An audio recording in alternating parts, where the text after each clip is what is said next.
Welcome guys, जे clone job channel में आपका बहुत बहुत स्वागत है। आज के इस वीडियो में हम डिस्कस करने वाले हैं केमिस्ट्री से रिलेटेड क्वेश्चंस। ठीक है, सो गाइज अगर आपने चैनल को सब्सक्राइब नहीं किया तो प्लीज़ सब्सक्राइब कर लीजिए ताकि इसी प्रकार की नॉलेजेबल वीडियो आपको मिलती रहे। तो चलिए, पहला क्वेश्चन है, जब फिनोल जस्ता धूल से आश्रित होता है तो ये क्या देता है? When phenol is distilled with zinc dust is Q. तो यहाँ पर चार ऑप्शन दिए हुए, टोलुइन, बेंजीन, बेंजिल्डिहाइड और बेंजोक्विनोन। गाइज ऐसे क्वेश्चन आपके बीएस नर्सिंग एंट्रेंस एग्जाम में अक्सर बनते हैं, तो आप यहाँ से तैयारी कर सकते हो। ठीक है, हाँ जी बिल्कुल। जब फिनोल जस्ता धूल से आश्रित होता है तो ये क्या देता है? तो आपने वन ऑप्शन सेलेक्ट कर लेना है। उसके बाद जो आंसर आपको दिखेगा उसे मैच करवा लेना। अगर सही है तो बहुत बहुत धन्यवाद, अगर गलत है तो अपने आप को आप पनिशमेंट दे सकते हो, कि कोई भी सज़ा दे सकते हो पनिशमेंट की। वीडियो को 2 से 5 बार देखना है। ठीक है, इस प्रकार की पनिशमेंट आप दे सकते हो। सो गाइज इसका राइट ऑप्शन हो जाएगा बेंजीन। ठीक है, जब फिनोल जस्ता से आश्रित होता है तो ये देता है बेंजीन। चलते आगे की ओर। अगला सवाल है, गैस स्थिरांक आर स्थिर है, यानी कि the gas constant R is constant. तो ये चार ऑप्शन आपके सामने है, न तो आदर्श गैस के लिए और नहीं वास्तविक गैस के लिए, आदर्श और वास्तविक गैस के दोनों के लिए, केवल वास्तविक गैस के लिए, केवल आदर्श गैस के लिए। गैस स्थिरांक आर स्थिर है, किसके लिए स्थिर है? कांस्टेंट किसके लिए है?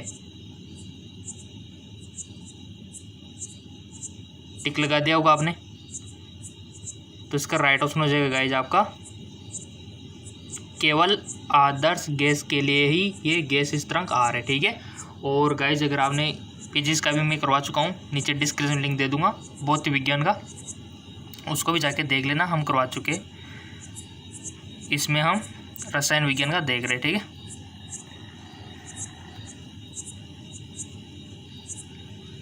अगला क्वेश्चन है आपके सामने कि अगला क्वेश्चन है, घन कपास प्राप्त होती है जब सांद्र नाइट्रिक एसिड के साथ अभिक्रिया करता है।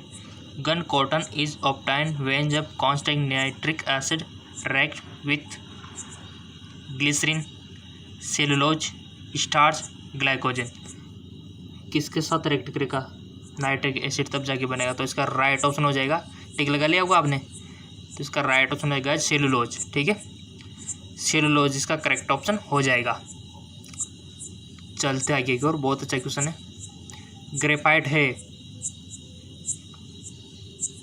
इसके लिए चार ऑप्शन आपके सामने दिए हुए हैं। ग्रेफाइट इज विद्युत का बुरा चालक, यानी कि bad conductor of electricity, bad conductor of heat, good insulator, या फिर गुड इंसुलेटर ऑफ हीट। विद्युत का बुरा चालक, उष्मा का बुरा चालक, अच्छा कुचालक, उष्मा का अच्छा चालक। तो आपको राइट ऑप्शन पे टिक लगाना है, तो लगा दिया होगा। इसका राइट ऑप्शन हो जाएगा गाइज आपका उष्मा का अच्छा चालक। ठीक है, good conductor of heat. Next, ethanol का निर्जलीकरण देता है। Dehydration of ethanol, ethane, acetylene, ethylene, acetic acid.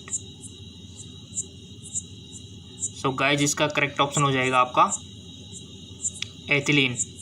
ठीक है, यानी कि एथेनॉल का निर्जलीकरण जो देता है एथिलीन देता है। बहुत अच्छे क्वेश्चन है गाइज, ऐसे क्वेश्चन आपके एंट्रेंस एग्जाम में बनते हैं। तो यहाँ पर अगला क्वेश्चन है,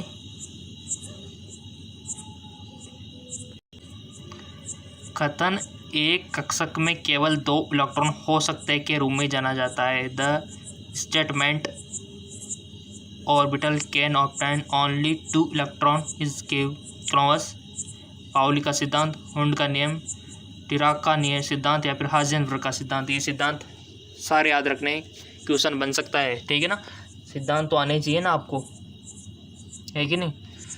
तो राइट ऑप्शन भी चूज कर लिया होगा आपने। क्वेश्चन बनते सिद्धांत से, प्रिंसिपल से। इसका राइट ऑप्शन हो जाएगा आपका पाउली सिद्धांत। ठीक है, पाउली प्रिंसिपल। अगला क्वेश्चन है, यौगिक को नकारात्मक आयोडोफॉर्म परीक्षण देता है? बहुत अच्छा क्वेश्चन। और आपके सामने 4 option. The compound which will give negative iodoform test. CH3 CH2OH, CH3CHO, C6H5CH2 CH2OH या फिर C6H5CO CH3। कौन देता है नकारात्मक आयोडोफॉर्म परीक्षण? टिक लगा दिया? देखो टिक लगा लो, क्योंकि आपका थोड़ा प्रैक्टिस हो जाए इससे कि और क्या। आप गलती से बट टिक लगा दो ताकि आपको भी अंदाज़ा लग जाए कि हम कितनी गहराई में हैं, ताकि उसी प्रकार से आप तैयारी कर सको। आपका ही फ़ायदा है।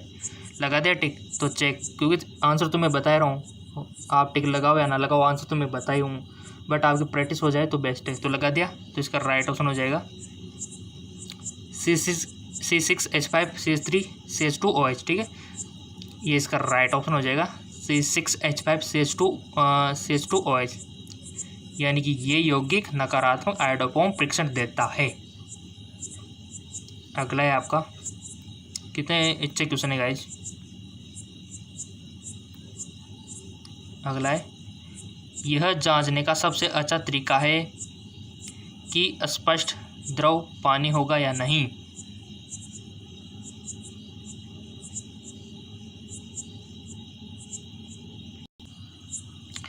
लिटमस पेपर मिलाए, द्रव को सूंघने, द्रव का स्वाद ले, निर्जले कॉपर सल्फेट मिलाए। तो इसका राइट ऑप्शन क्या होगा? The best method to test whether a clear liquid is water will be. तो इसका राइट ऑप्शन हो जाएगा आपका निर्जले कॉपर सल्फेट मिलाए और रंग परिवर्तन के लिए देखे। अगला क्वेश्चन है, एल्यूमिनियम का निष्कर्षण किससे होता है? Aluminium is extract from magnetite, alumina, bauxite, hematite. बहुत अच्छा क्वेश्चन है। एल्यूमिनियम का निष्कर्षण किससे होता है? तो इसका राइट ऑप्शन हो जाएगा आपका बॉक्साइड। ठीक है, बॉक्साइड से होता है। अगला क्वेश्चन है, नायलॉन बनाने में उपयोग की जाने वाली कच्ची सामग्री है। नायलॉन बनाने में उपयोग की जाने वाली कच्ची सामग्री methyl methacrylate, butadiene, adipic acid, ethylene. Guys channel को सब्सक्राइब कर लो ताकि फोरम आए, ताकि आपको पता लग जाए कोई भी रिजल्ट आए, आपका आंसर किया है, काउंसलिंग हो जाएगी, सब कुछ जानकारी इसी चैनल पर अवेलेबल हो जाएगी आपको। ठीक है, बीएस नर्सिंग के फोरम कब भरेंगे, रिजल्ट कब आएगा, काउंसलिंग कैसे होगी, एडमिशन की प्रोसेस क्या है, old question paper, multiple choice question तैयारी, सब कुछ मिलेगा, सब कुछ। ठीक है ना, तो सब्सक्राइब कर लो, फ़ायदे में रहोगे आप। और इसका आंसर आपने चूज कर लिया होगा, नायलॉन बनाने में उपयोगी की जाने वाली कच्ची सामग्री। तो कच्ची सामग्री क्या होगी? टिक लगा दिया? Check now, adipic acid. ठीक है, तो एडिपिक एसिड नायलॉन बनाने में उपयोग की जाने वाली कच्ची सामग्री है। अगला क्वेश्चन है, पोटेशियम एसीटेट का इलेक्ट्रोलाइसिस देता है मीथेन, एसिटिलीन, इथाइलिन या फिर इथेन। टिक लगा दिया? चेक नाउ, इसका राइट ऑप्शन हो जाएगा इथेन। ठीक है, यानी कि पोटेशियम एसीटेट का इलेक्ट्रोलाइसिस इथेन देता है। अगला सवाल है आपका, बहुत मोस्ट इंपॉर्टेंट है, देख लो, आपको बहुत सारे तो डायरेक्ट भी क्वेश्चन मिल जाएंगे, देखना। उत्कृष्ट गैस तत्वों की इलेक्ट्रॉन बंधुता है। उत्कृष्ट गैस तत्वों की इलेक्ट्रॉन बंधुता है हाई, लो, वेरीइंग, हाई या फिर शून्य के लगभग। Electron affinity of noble gas element. तो इसका राइट ऑप्शन हो जाएगा आपका शून्य के लगभग। ठीक है, अगला सवाल है,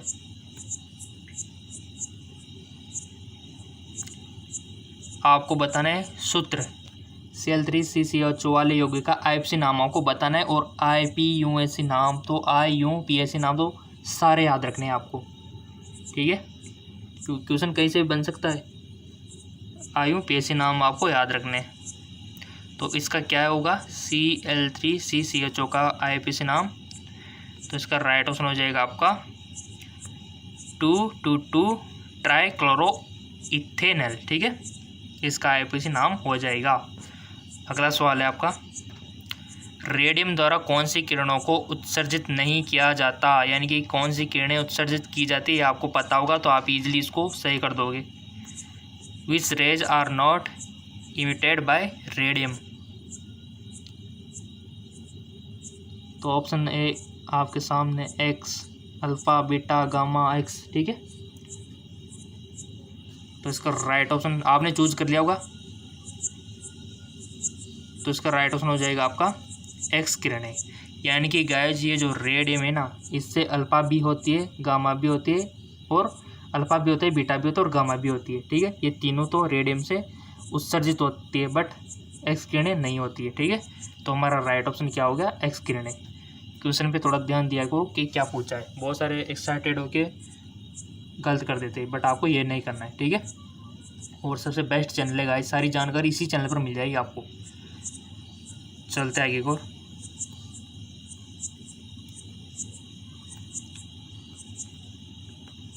बीएस नर्सिंग क्वेश्चन है, देख सकते हो, ठीक है। पोर्टलैंड सीमेंट यानी कि चूने को छोड़कर का एक प्रमुख घटक है, तो इसका सिलिका राइट ऑप्शन हो जाएगा, ठीक है। पोर्टलैंड सीमेंट चूने को छोड़कर एक प्रमुख घटक है सिलिका। बहुत अच्छे क्वेश्चन है, लाइक तो बनता ही है, क्योंकि आपको मिलते रहे बाद में भी ये लाइक आए तो, कि है कि नहीं। किस अयस्क का झाग प्लावन विधि से सांद्रण होता है। झाग प्लावन विधियाँ तो सारी रखनी है आपको, दांतों होगी, ठीक है। Which ore is concentrated by flotation method.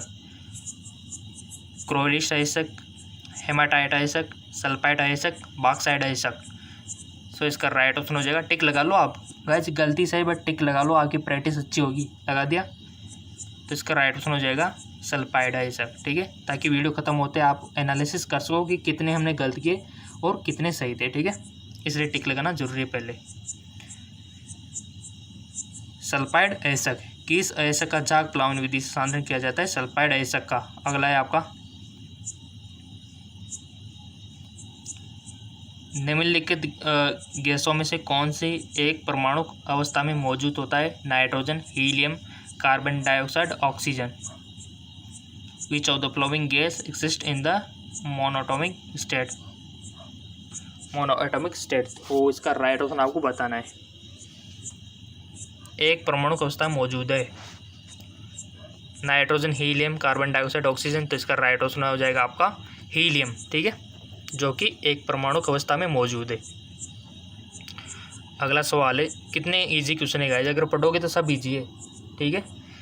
निम्न में से कौन पानी में सबसे अधिक घुलनशील है, AgCl, AgI, Ag2S या फिर आपका AgBr। सबसे ज़्यादा घुलनशील पानी में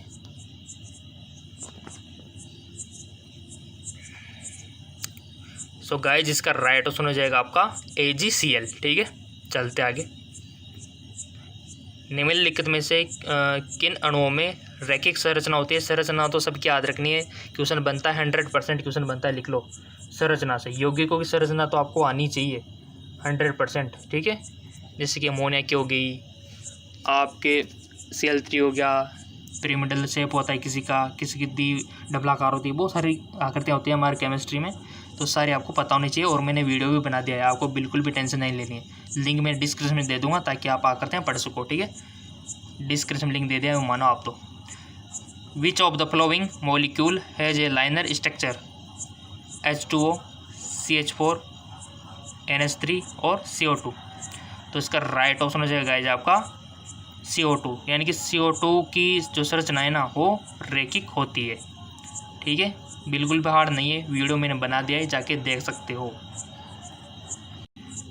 सो गाइज हमारे जो केमिस्ट्री में कंपाउंड यानी कि हमारे जो यौगिक होते हैं उनकी संरचना वाला वीडियो आप देख लेना, इसके बाद लिंक मैंने दे दिया है। अगला क्वेश्चन है, और चैनल को सब्सक्राइब जरूर कर लेना ताकि आपको वीडियो मिलते रहे इसी प्रकार के, आपकी तैयारी होती रहे। विच और जैसे फॉर्म आएंगे इसी चैनल पर आपको मिल जाएंगे। विच ऑफ द फ्लोइंग 0.1 मोल जलीय विलयन में किसका सबसे कम हिमांक होगा, sodium chloride, potassium sulphate, urea, glucose. लगा दिया होगा टिक आपने, तो इसका राइट ऑप्शन हो जाएगा पोटेशियम सल्फेट, जो आपने टिक लगाया था क्या वो सही था? अगर सही था तो आप अपने आप को 1 नंबर दे सकते हो, ठीक है। अगर गलत था तो 0, ठीक है ना, ताकि आपकी प्रैक्टिस हो सके और अपने आप से खुद पूछना कि हमने इतनी गलती क्यों की है, ठीक है। अगर गलती की है आपने तो हमारा GK MCQ MK चैनल है, उसको जाके फॉलो कर लेना। वहाँ पर रोजाना multiple choice question free of cost मिलते हैं, फिजिक्स केमिस्ट्री बायोलॉजी के, ठीक है। GK MCQ MK लिंक दे दूँगा मैं डिस्क्रिप्शन में, डायरेक्ट वहाँ पर आप पहुँच सकते हो। अगला क्वेश्चन है, निम्नलिखित में से कौन सा जेली विलियन इलेक्ट्रिक प्रवाह का संचालन करेगा? विच of the flowing equation solution will conduct electrical current? Sugar, glycerol, HCl यानी कि हाइड्रोक्लोरिक एसिड या फिर शुद्ध वाटर। तो इसका राइट ऑप्शन हो जाएगा गाइस आपका हाइड्रोक्लोरिक एसिड। अगला है आपका सवाल, निम्नलिखित में से कौन सा एक अणुसंख्यक गुणधर्म है? हिमांक, गलनांक, कवनांक, हिमांक में अवनमन। कौन सा एक अणुसंख्यक गुणधर्म में? Which of the following is colligative property? So इसका राइट ऑप्शन इज हिमांक में अवनमन। Depression is freezing point. अगला सवाल है थोड़ा हार्ड है, तो इसको थोड़ा ध्यान से पढ़ना। एक तत्व की सबसे सामान्य ऑक्सीकरण स्थिति -2 है। इसके बाद हम कोश में उपस्थित इलेक्ट्रॉन की संख्या आपको बतानी है, ठीक है। The most common oxidation state element to the number of electron present in the outer shell. तो इसका सिंपल सा बच्चों वाला क्वेश्चन है, राइट ऑप्शन हो जाएगा आपका 6, ठीक है, यानी कि इलेक्ट्रॉन संख्या 6 ही होगी। अगला सवाल है, सिरका में कौन सा अम्ल होता है गाइज? सिरका जो होता है ना उसमें कौन सा अम्ल होता है? What acid is present in vinegar? HCl, tartaric, acetic या फिर साइट्रिक? बहुत अच्छा क्वेश्चन है और इसके हम प्रैक्टिस भी करा चुके हैं कि किस में कौन सा होता है हमारे GK MCQ MK चैनल में, ठीक है। तो इसका राइट ऑप्शन हो जाएगा आपका एसिटिक अम्ल, ये होता है, ठीक है। चलते आगे एक और, धातु के साथ कार्बन बनाता है? कार्बोनेट, हाइड्रोक्साइड, कार्बाइड या फिर ऑक्साइड? BS नर्सिंग में ऐसे क्वेश्चन बनते हैं 100%, ठीक है। तो इसका राइट ऑप्शन हो जाएगा आपका कार्बाइड। गाइस अगर आपको BS नर्सिंग की सारी जानकारी चाहिए तो जेक्लोन जॉब से बेटर चैनल हो ही नहीं सकता और, ठीक है, क्योंकि यहाँ पर आपको फॉर्म भरने से लेकर कि फॉर्म कब आएंगे वहाँ से लेकर आपका पूरा सफ़र कॉलेज में एडमिशन तक का इसी में तय होगा आपका जेक्लोन जॉब में। तो आप इसको सब्सक्राइब करके बेल आइकन पर प्रेस ज़रूर कर सकते हो ताकि आपको लेटेस्ट इन्फॉर्मेशन मिलते रहे, फॉर्म से आएंगे उसको लेकर भी और तैयारी को लेकर भी, ठीक है। अगला क्वेश्चन है, ब्रोमीन और KOH के साथ एसिटामाइड की अभिक्रिया एल्कोहल देता है? Methyl amine, ethane, ethyl amine, ethyl alcohol? So इसका राइट ऑप्शन है गाइज आपका एथिल एमीन, ठीक है। अगला क्वेश्चन है, थोड़ा सा न्यूमेरिकल है, थोड़ा है कि नहीं। पूर्ण वियोजन मानते हुए 0.001 MnAOH विलेन का pH बराबर है? तो इसका राइट ऑप्शन हो जाएगा आपका 12, ठीक है, 12। इसका न्यूमेरिकल आप पहले रब में करना, उसके बाद इसका आंसर देखना। नेक्स्ट है आपका, न्यूमेरिकल से बनते 2-4 क्वेश्चन। तो तनु HCl की कुछ बूंदों को ताज़ा अक्षेपित फेरिक हाइड्रोक्लोराइड के साथ मिलाने पर एक लाल रंग का क्लोराइडिन विलेन प्राप्त होता है। इस घटना के रूप में जाना जाता है? डायलिसिस, पेप्टिजाइजेशन, विघटन या फिर रक्सी? तो इसका राइट ऑप्शन हो जाएगा गाइस आपका पेप्टिकरण। अगला सवाल है, कमरे के तापमान पर फॉर्मेल्डिहाइड है? इनमें से कोई नहीं। गैस, द्रव, ठोस? At the room temperature formaldehyde is? Tick लगा दिया, चेक नाउ। इसका राइट ऑप्शन हो जाएगा गाइस आपका गैस। अगला क्वेश्चन है, बेकिंग सोडा है क्या है? उसका सूत्र क्या है बेकिंग सोडे का? आपके घरों में भी हो जाता है बेकिंग सोडा, तो उसका सूत्र आपको बताना है और इसका रासायनिक नाम भी, ठीक है। सो सिंपल सी बात है, इसका राइट ऑप्शन हो जाएगा आपका, यहाँ पर दिया हुआ है NaHCO3 Na2SO2 10H2O Na2SO4 Na2CO3, तो इसका राइट ऑप्शन है NaHCO3, ठीक है, यानी कि सोडियम बाइकार्बोनेट इसको बोलते हैं NaHCO3। इसी प्रकार आपको धोने का सोडा, जितने भी सोडे हैं उन सबको याद रखना है, प्लास्टर ऑफ पेरिस है ना, यहाँ से भी क्वेश्चन बनता है आपके। तो गाइज यहाँ पर 30 क्वेश्चन हमने डिस्कस किए, 30 क्वेश्चन। अब ईमानदारी से बताना आपके कितने क्वेश्चन सही थे, क्योंकि मैंने आपसे पहले बोला था कि आपको टिक लगाना है। तो जिन्होंने सही से टिक लगाया, कितने पे सही लगाया आपने 30 में से, क्या आपके 30 में से 25 सही है, 20 सही है, आपको बताना है कमेंट करके, ठीक है। अगर जिसके कम है, यानी कि मान लो यहाँ आपके गाइज थोड़ा सा 75% तो रिजल्ट रहना चाहिए ना 30 में से, और जिसका नहीं है तो इसी वीडियो को 2 से 3 बार देख लो, ठीक है।